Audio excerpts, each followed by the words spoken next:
Is there anything that can be done to restrain a lawless president?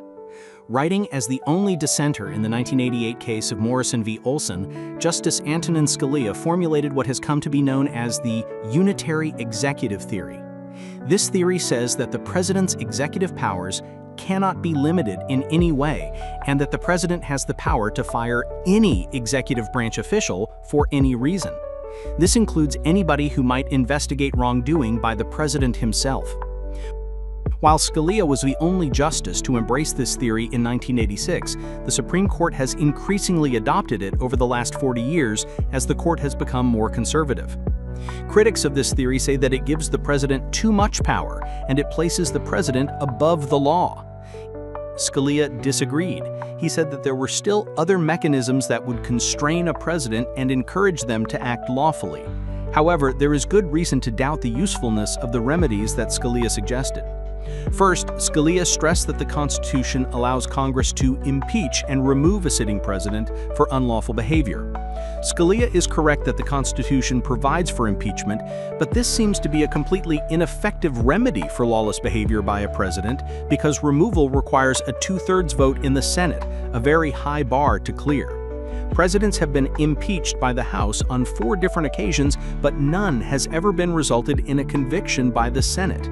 Even Donald Trump, who incited a violent mob to overturn the results of the 2020 presidential election, was acquitted when only 7 Republican senators voted to convict and remove him from office.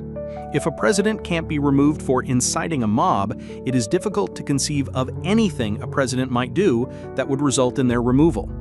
Scalia also argued that presidents will be encouraged to behave lawfully because they always worry about getting re-elected, and illegal behavior will reduce their chances of winning re-election. But this incentive is completely ineffective if a president is in their 2nd term because they cannot run for office again.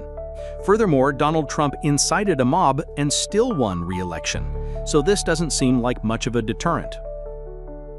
Scalia also argued that engaging in lawlessness will make a president less popular, and unpopular presidents tend to have a harder time getting their agenda passed. But in an era of intense partisanship, the link between presidential popularity and presidential success has declined. In addition, Scalia argued that presidents are constrained by the judgment of history because presidents generally don't want to be perceived as crooks.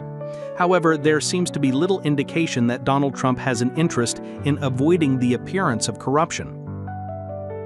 There are other checks on the president that Scalia didn't mention, but the effectiveness of those checks seems to be eroding.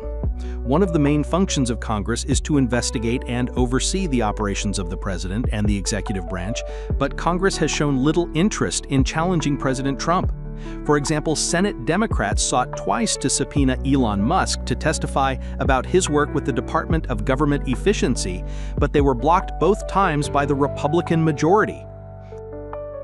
The courts are also supposed to act as a check on the president, and many of President Trump's actions have been blocked by the lower courts following legal challenges.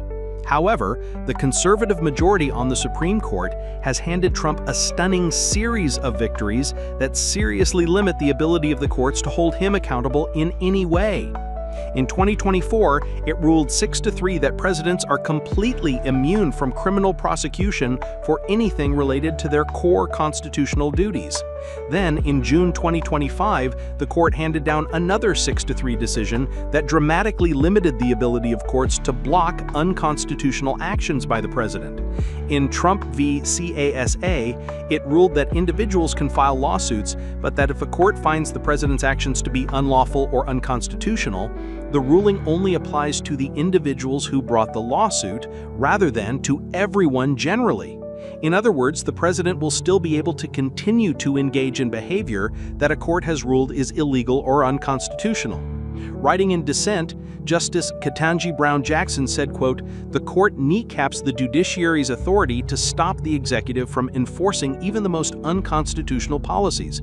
The court's decision to permit the executive to violate the Constitution with respect to anyone who has not yet sued is an existential threat to the rule of law."